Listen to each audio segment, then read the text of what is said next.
There's a lot of talk about the US-China trade war.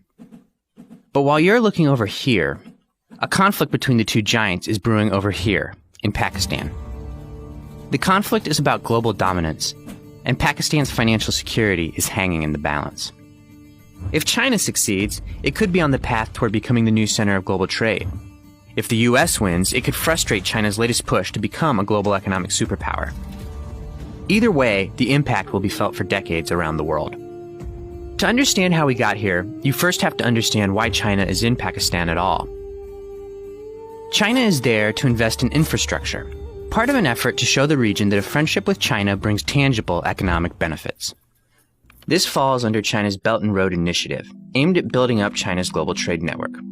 President Xi Jinping started it in 2013, and there are estimates that China plans to spend as much as $1 trillion on infrastructure projects in the next few years, across 68 countries. A couple things to know about the Belt and Road Initiative. First, many in the US view the initiative as a threat. The US still has the largest GDP in the world, but China is gaining ground. Take, for example, the fact that the US was the largest exporter of goods and services in the world, until 2013. China passed the US, and the two world powers have been neck and neck ever since. The second thing to know is that China is giving huge loans to countries it's investing in for the Belt and Road Initiative, and some recipients are not well positioned to pay them back. For example, China funded construction for a Sri Lankan seaport in Hambantota. But when Sri Lanka couldn't afford to repay, it reached a deal to give China the port on a 99-year lease. By loaning Sri Lanka money it couldn't afford to pay back, China secured a port on a potentially strategic maritime trade route. Some people have dubbed this type of loan debt trap diplomacy, and worry China could do it again. So where does Pakistan fit into all of this? China's biggest Belt and Road project is taking place there. The plan is to build up Pakistan's infrastructure on a grand scale.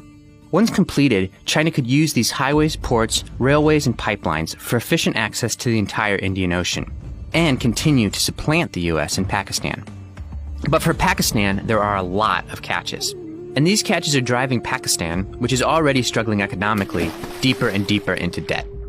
For example, in one initiative, China is building a series of hydro, wind, and coal power plants.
On the other hand, it desperately needs the infrastructure improvements offered by China.